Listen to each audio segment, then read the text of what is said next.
Siguro sa ngayon, hindi natin maintindihan kung bakit inalaw ni God na mangyari ito sa atin. But someday, maintindihan din natin ang lahat. But you just have to be stronger. Please try to be stronger, anak. Ang susunod na programa ay rated PG. Ito ay nangangailangan ng patnubay at gabay ng magulang para sa mga batang manonood. Patindi na po ng patindi ang eksena maging ang kaganapan na ating pagkatutukan at ating nga rin naman yung pagkasubaybayan dito lang sa ating pinagkakaabanan at pinagkakatutukan tuwing hapon na My Father's Wife.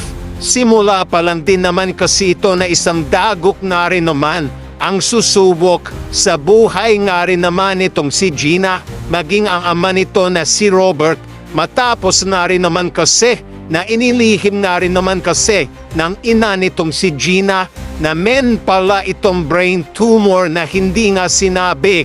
At dito malala na nga rin naman kasi ang kondisyon ng brain tumor ng ina nitong si Gina na naging dahilan nga rin naman para ikinabiglat, ikinagulat na nga lang din naman nitong si Gina maging nitong si Robert ang mga nitong si Gina ang kanilang malalaman mula nga rin naman dito kay Minda na malala na nga ang lagay at kondisyon nito. At hindi nga rin naman nawala sa isipan nitong si Gina na baka umabot nga sa punto na iwanan na nga sila ng kanyang ina. Ano daw ang mangyayari?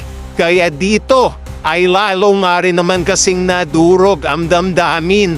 Ito si Gina nang makita't nalaman nga rin naman niya na tuluyan na nga rin namang nagtapos ang buhay ng kanyang ina. At dito hindi nga rin naman makapaniwala ang mga nitong si Gina na si Robert na ganoon na nga lang din naman kabilis ang lahat na sa isang iglap ay mawawala nga itong si Minda. At dito nga din naman sasabihin nga nitong si Gina dito nga rin naman kay Robert na, Dad, wala na si Mom.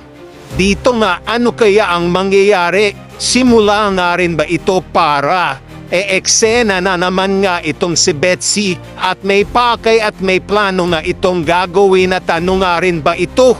Yan nga rin ay ating pagkatutukan at ating nga rin naman yung pagkasubaybayan dahil dito na rin magsisimula ang plano ngang gustong gawin na nitong si Betsy para makaganti umano kay Gina at yan nga rin ay ating pagkakaabangan.